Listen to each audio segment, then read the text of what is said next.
Well, today we have a very special guest, Hall of Famer, one of the best, someone that I grew up watching and honored to speak with. Terrell Owens here, man. Thanks again, man, for taking the time to speak with us today here at Betway. Absolutely, man. Appreciate it. Thank you guys for having me. Of course, of course. Now, listen, you played on some, like we talked about earlier, some memorable franchises, right? Number one being the 49ers, and also the Philadelphia Eagles and the Dallas Cowboys. Was there a difference in playing, in the city when you travel from 49ers to Philly to Dallas? Was there any differences in playing there? I mean, as far as the fan base, yes. But obviously, when you get on the football field, just like basketball, the dimensions are the same. The only thing that's different is your surrounding and obviously the uniform. And for me, I tried to live up to expectations based on what I had done in San Francisco for 8 years, and then when I got obviously traded to the Philadelphia Eagles. And played there for literally almost 2 years, like a year and 7 games before, they, I think, unfairly suspended me for the rest of the season. And then I went to Dallas after that. So, again, when you think about it now, it's like those are, 3 top franchises in the league today. And, I played for all 3 of those teams in the last few years. Those are some of the teams that have been top teams that kind of talked about for making it into the playoffs. Everybody except for the Dallas Cowboys. The Eagles and the San Francisco 49ers, they've been knocking on the door, pretty much the last few years or so. And so for me, I was fortunate to play for all 3 of those franchises. No, that's great. And, speaking of the Dallas Cowboys, right? They were one of the best teams all year. And I, hate to admit it, but I picked them to actually go to the Super Bowl. I thought maybe Jerry Jones. I know. I was like, Jerry Jones got the monkey off his back. He brought in Jimmy Johnson, well overdue. I know. And you know what? Blame my father. My father's a Cowboys fan, so he got in my head, and I picked him. But, Dak Prescott, had almost an MVP type caliber season. And then they lose in the wild card round, and in that fashion, right? Do you still think that Dak is the guy there? And, is there anything that they need to change, the Cowboys, to eventually finally get to a Super Bowl? I mean, I think if I were to assess and really give an honest answer to that, is he the guy? I think over the last few years, obviously, outside of his, his personality, him as a person, a lot of the success of a quarterback and obviously the team, it comes down to decision making, and I think that's what hasn't happened. Excuse me, I'm sorry about that. That's what has been his Achilles heel. That's what has been his Achilles heel into these playoffs and then throughout the course of the season. But this has been his best season thus far as a quarterback. And I think when you get into the playoffs, it's unlike any other the sports playoffs where there's a best of series. It's not like hockey or baseball or basketball where you have a best of, like there's 5 or 7 games. With football, it's win or go home. So you got to be on your A game for that one game. And you have to be at your very best for that one game to advance. And I think for Dak, and obviously there's a lot of factors that play into the success of obviously the team, but him as a quarterback. Again, if you look at some of the teams now that are in the playoffs, these teams are going only as far as these quarterbacks are taking them.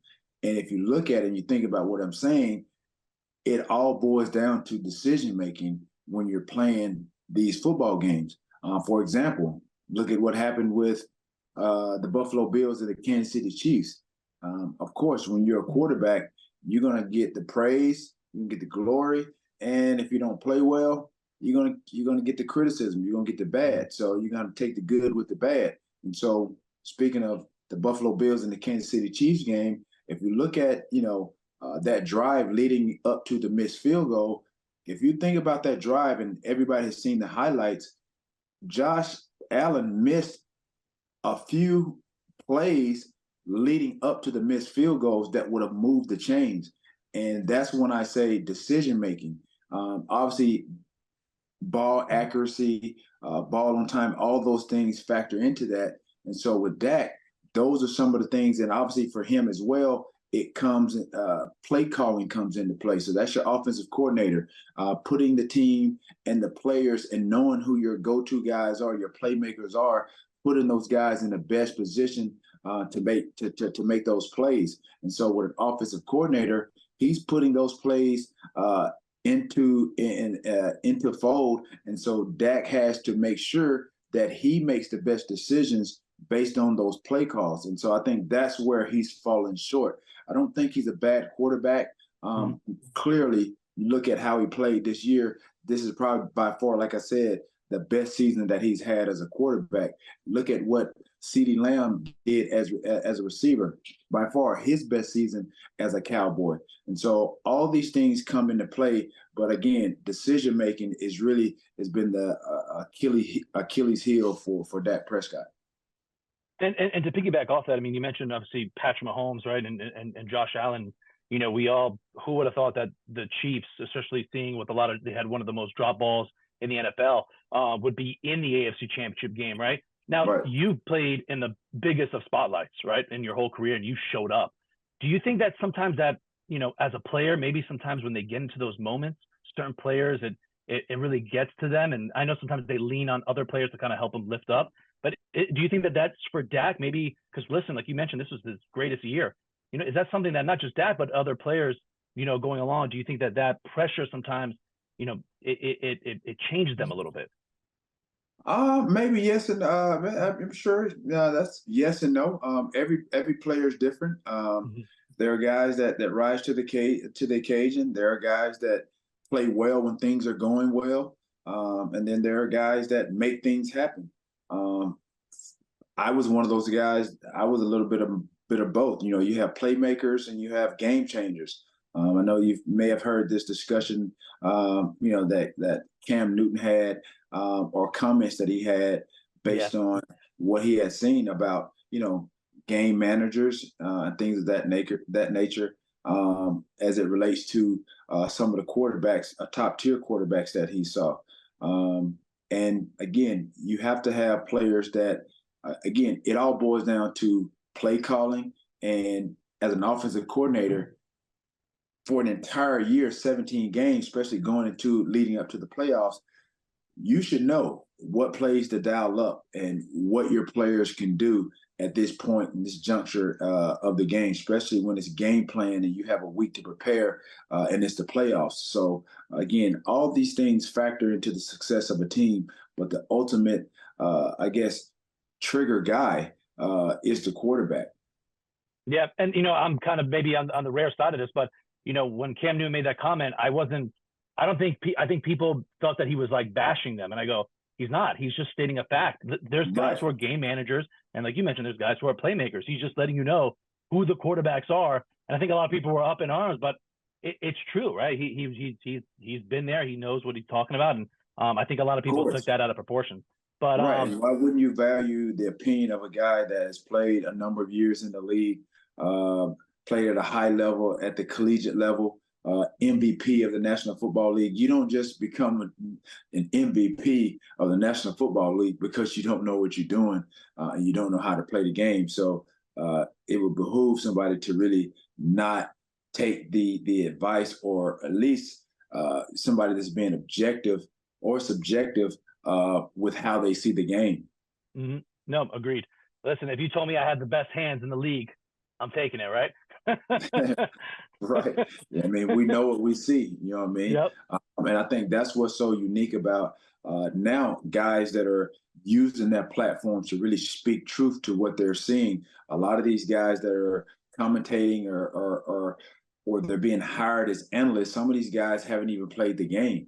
And I think when he went back and forth, he was going, going back and forth. There was some rebuttal with a guy that hadn't played the game at that level in Jason McIntyre. So it's very unfortunate how a lot of these fans, they listen to these talk shows and they take what these analysts and some of these commentators they take what they say to heart, because they're on a network, and they think that whatever they say is gospel, when again you should have guys that have played, and now you're seeing that now, and an influx of guys that have played the game starting to commentate, be analysts, and give you real, true, authentic analysts of the game.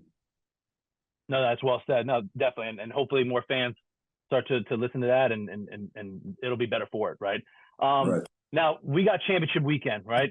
49ers, right? One of the best teams all year long, taking on a resurgence of the Detroit Lions. Who do you like in that matchup, and who do you think comes out of that win? Honestly, I've been having this discussion probably the last couple of days, and me watching and seeing. I don't really watch a whole lot of football throughout the course of the year, but of course, like I said, being someone that was a household name in the league. Obviously, with all the social media outlets and platforms, it's hard to not, see and hear what's going on. I'm more of a basketball fan, but like I said, I do jump on, Twitter time to time, which is called X, but Instagram. Like I said, I do watch a lot of kind of the social media online presence that a lot of people have. And with me, watching what Detroit Lions did last year, they really, honestly, they put the world on notice based on what they're doing this year. So last year, they started to cook. They started to heat up, and they just needed a few players here and there.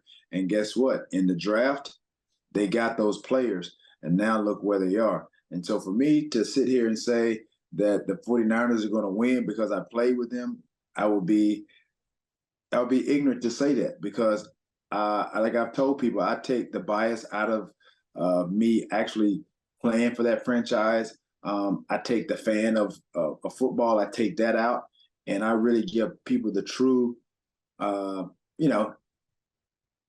kind of like value of how I see the game being played and what I think is possibly going to happen based on my eyeball test. And like I said, it's not going to be an easy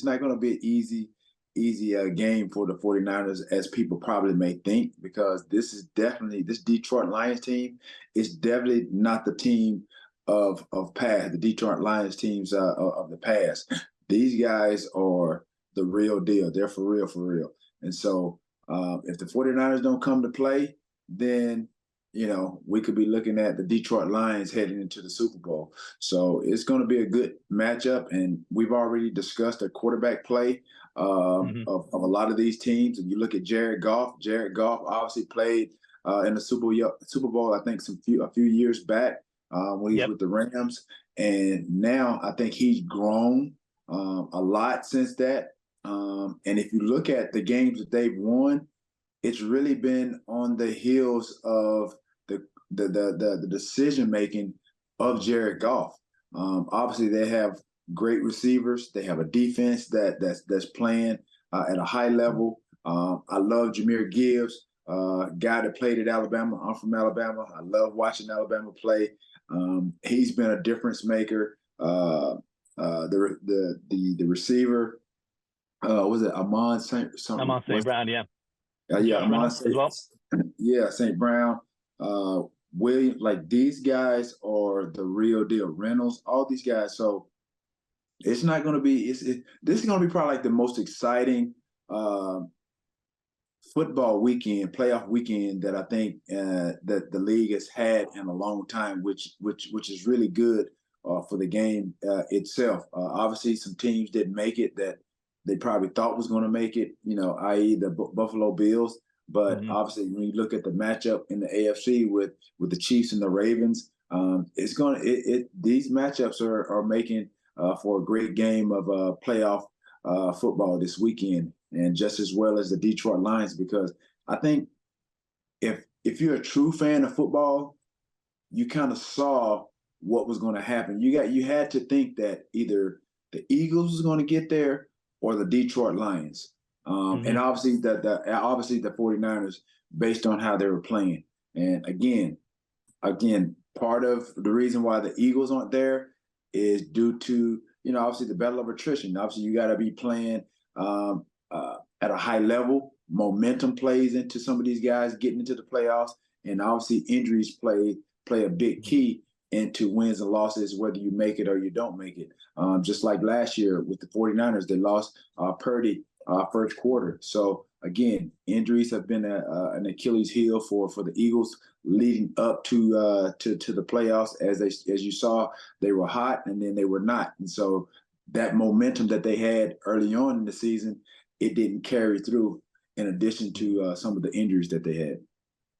No, that's true. And unfortunately, I'm a little biased because I'm a Rams fan, so I thought we would be in it. But that's yeah, here or there. Yeah. It happens, right? I Right. can't have it all. But speaking of the other matchup, right? I mean, I always say it's so hard to go up against Patrick Mahomes, right? To go against him, it's like he's been there every single year. He's one of those guys where you talk about decision making and he rises to the occasion. Doesn't matter who's around him. Just follow me. I got you. And now you're going up against a Lamar Jackson-led team who I'm really happy for because, early in the offseason, everyone didn't want to pay him or didn't want to even offer him, and which is silly because as any fan would want, you want Lamar Jackson. And good for him to go, you know what, I'm going to go on my revenge tour and I'm going to show you guys why I should be who I am. And what's so funny about that? It's not only that they didn't want him and they almost turned a blind eye away from him, but the fact that not only did he play well this year, this dude is about to be the MVP. Yep. So what does that say to all these GMs and these owners? I wouldn't even say it's the owners, obviously, because the owners sometimes they put the responsibility into the general manager's hands a lot of times. And so what does that say about a lot of these general managers that wouldn't go out or bring a guy like that to their franchise? That says a lot about in their ability to really assess talent and really how they overlook and underestimated him as a talent at quarterback based on stereotype or stigma for what he does as a black quarterback. Listen, any team would love to have him, right? You've seen what he's doing right now, MVP, and it's the same thing with C.J. Stroud, right? I tell people this all the time. I go, people thought, with this testing and everything like that, and look what he's doing right now as a rookie, right? And I think that situation, C.J. Stroud is a little bit different because he's early on in his career. He hasn't really proven himself. I mean, that's one of those guys. Like I said, this is like this is his first year, right? His first year. Yep. First year. So again, I can understand some of those hesitations or reservations for him as a quarterback because you just don't know. Because again, I mean, even in basketball, you have guys that test well. They have good auditions and workouts and things of that nature, and don't pan out. So we've had many examples like a C.J. Stroud. But when you have somebody like a Lamar Jackson that has proven himself, Lamar Jackson has been in the league for some time, won an MVP already. So again, it goes into the stigma of these general managers and how they look at how they look at black quarterbacks. And so at the end of the day, this goes to show you that these general managers, they don't really know what they're talking about. And sometimes, like I said, if you don't really go with your gut instinct and really go with true evaluation on what you see, then Lamar Jackson, like I said, he put the pie in your face. Yeah, that's true. So now moving on to, we talked about a little NBA talk. You may not know this, but me, I'm a huge Laker fan. Rest in peace, Kobe Bryant. That was my guy growing up. That's why I mimic my game after all the time. Who's your favorite team? Right? I know it's like me. Who could be, right? But that's what I grew up, right? Everyone wanted to be Allen Iverson. I was like, Kobe Bryant's my guy. Is there a favorite team that you grew up watching that you were like, man, if I could, I would love to play for this team? Well, growing up, I was a Chicago Bulls fan. I was just like you said, you wanted to be like Kobe. I think everybody that grew up during my time, my era, everybody wanted to be like Mike. So, my top three, top two basketball players are MJ and Kobe. So we do have something in common with that. My favorite team to watch is the Golden State Warriors. And that was probably because I played in San Francisco for 8 years. So I was watching them when they were terrible. I Yeah. was watching them. Yeah, I was watching them when they were at one point in time, the New Orleans Saints of the National Football League, when nobody was watching them. Nobody, people were putting bags on their head. They were so terrible. I've been a Warriors fan for some time. No, that's right. I mean, listen, when you have Steph Curry, right, who's just as an NBA fan, I love watching him, right? Except when he's Right, playing the right, Lakers, but I enjoy watching his game. I think it's just it's incredible what he's done. He's right. transcended that position as well.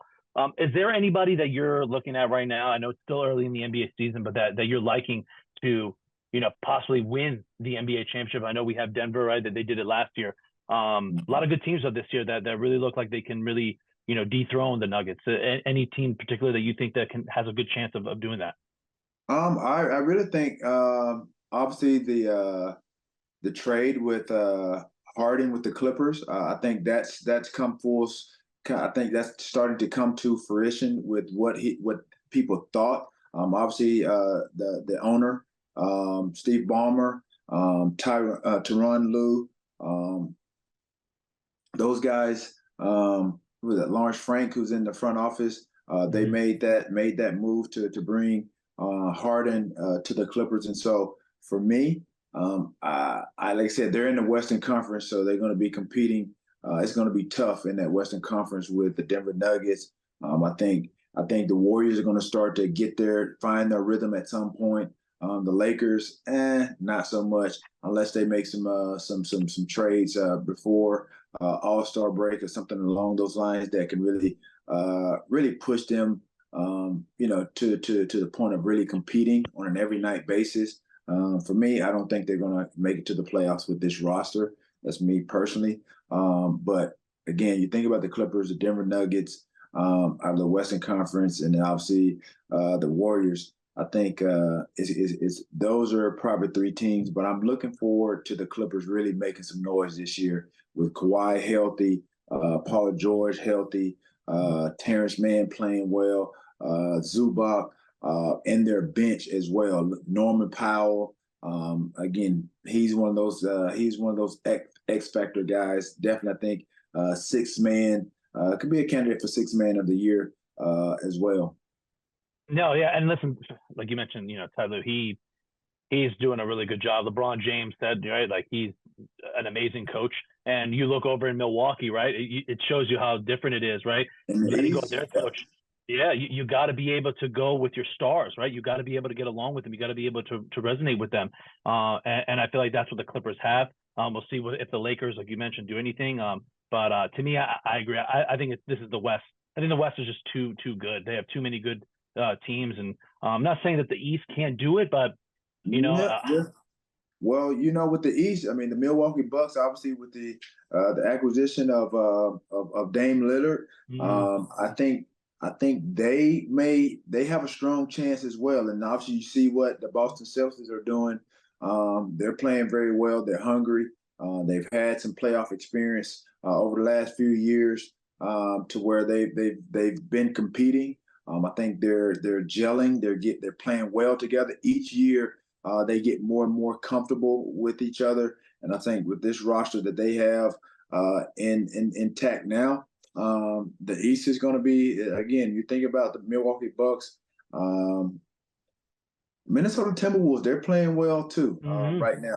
They're starting to gel, but Boston, the Milwaukee Bucks, they're yeah, they're strong and suited to go deep into the playoffs if everything goes well and they stay healthy. Yeah, it'll be interesting. I'm excited for this NBA season. A lot Yeah. of great matchups, a lot of great teams. NBA MVP, who you got? You think Embiid goes back to back? Well, I mean, Joel Embiid is playing definitely at at an MVP level. Hmm. Uh, Definitely could be a back-to-back MVP guy. But I think a lot of people don't really talk about this guy. And you guys, once I say this guy, go back and just go check his stats. And I don't know why nobody's really talking about him in the MVP race or the hunt. And that's my guy, SGA, Shea Gildress Mm. Alexander of OKC. This dude has been playing lights out, bro. He's been averaging 30 something a night. Again, obviously, Joel Embiid is doing his thing with the 76ers.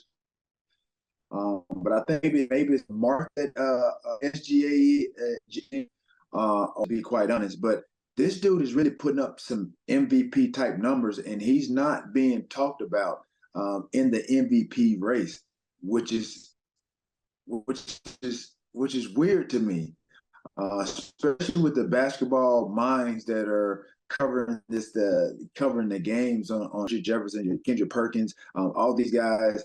Um, I've been watching this guy play since he was at the Clippers, and then he got traded. And like bro, like this dude is bro, he is killing. Like he is killing. He's not putting up 70 points a night, but he's consistently, putting his team in position to win on a Hmm. nightly basis. I don't know what their record is right now, but I don't think they're doing terrible. But this he's been playing at an MVP level, and I just wanted to throw his name in the hat, for my vote for MVP. What do I know? But obviously, MVP Joel Embiid is obviously the front runner based on how he's playing this year. He's obviously, as long as he stays healthy, he's definitely probably the MVP is his to lose. But again, you got to look at SGA, bro. He's balling. Well, it's funny. I was thinking because I was like, oh, maybe because, like you mentioned, OKC, their record isn't that good, but they're 31-13. They actually have a Right. better That's record than bro. the It's Sixers. not right, Yeah, bro. They're not doing bad, bro. yeah, That's what I'm yeah. saying. And look at his numbers, bro. His numbers are good, bro. And their record is because of him. And obviously it has to be because of the market or something like that, bro. Because he's playing at an MVP level. If this is Kobe or anybody else, he's being talked about in the MVP race with what he's doing. Like they're not where they are without SGA, and for me, that's the sign of an MVP, just as well as Joel Embiid. Yeah, and hopefully maybe as we get towards down the stretch, right? And OKC is hopefully in it in that top four. Maybe he does get the love that he gets, right? I mean, because like you mentioned, 31 points a game, 54 field goal percentage, 32-3, right? He's averaging 5 and 6, like two Bro, two steals a game, like that's impressive. bro, Like he's balling. I'm pretty sure y'all wasn't probably expecting me to say that, but I've been watching this dude play, bro, and nobody's really even just watching, some of the post game and pre-game talks about certain teams, or just watching basketball, analysts or analysis throughout the course of the season. Nobody's really talked about SGA and what he's doing, bro. He's balling. Yeah. If James Harden is doing this, then they're talking about him. If any other player is doing this, then they're talking about him. Like I said, it's crazy that they're not. Obviously, like I said, you have your top guys, and obviously Jokic, he's still playing. Jokic is playing really well with the Denver Nuggets. Obviously, Joel Embiid, again, he's been trending over the last few years, and finally he got that MVP last year that he's been wanting, and he's lived up to the expectations. He hasn't really disappointed this year based on that MVP performance last year. Now he just needs a championship. Mm-hmm. So again, if he can stay healthy, obviously, in that East, 76ers, Milwaukee Bucks, the Boston Celtics, that East is going to be tough, just like it's going to be tough for a few teams in the West. Well, listen, if Shea gets a vote and he maybe wins it, we heard it here first. All right, so My that's all I thing is, gotta bro, say. if nothing else, he should be into consideration. You know what I mean? Yeah, Whether he wins it or not, I think they definitely need to show this guy some love. let's hope they do. All right, and before we go, real quick, we're just gonna do a couple picks, just for our website here. 49ers Detroit. Who you got winning this game? Listen to your gut. Listen to your gut. Oh, bro, man, this is tough, bro. I honestly, bro, man, it's tough, bro. If they don't have Deebo Samuels, then I think it's going to be tough for those guys to win. As you saw, they struggled last week. If they don't have Deebo Samuels, I'm going to say if they don't have Deebo Samuels, I'm choosing the Detroit Lions. But if they got a full roster, they got Deebo Samuels in there, I'm going with then I go with the 49ers. But for me, they struggled last week without him in that game. And last week, I mean, against the Packers, I mean, they were dead in the water to those last few minutes of the game. Yeah. No, well, listen, we'll see. I mean, how crazy would it be that Detroit Lions going to the Super Bowl? I mean, who would have ever thought that? Nothing, bro. Nothing will surprise me, and that's what I'm saying. I don't, like I said, like I said, people expect me to jump on the 49ers bandwagon because, like, yeah, do I love the Niners? Yeah, but like I said, you asked me to like really give you my really true, honest opinion about what I think based on what I know, what I see, as a football player. Again, I kind of analyze on what I've seen, especially with the Detroit Lions, even last year trending up to where they are now. The Detroit Lions, they're for real. They're contenders. They are definitely not any pretenders. So again, if the Niners are not prepared, they don't play well, then the world may well better get ready for the Detroit Lions to be in the Super Bowl. Yeah, that'd be awesome. I think that'd be great. And the last game, obviously, Ravens, Chiefs. I like the Ravens, and again, it all boils down to quarterback play. If Lamar plays like he's been playing throughout the course of the year, and they don't have a good defensive plan to stop him, they throw some wrinkles to confuse him.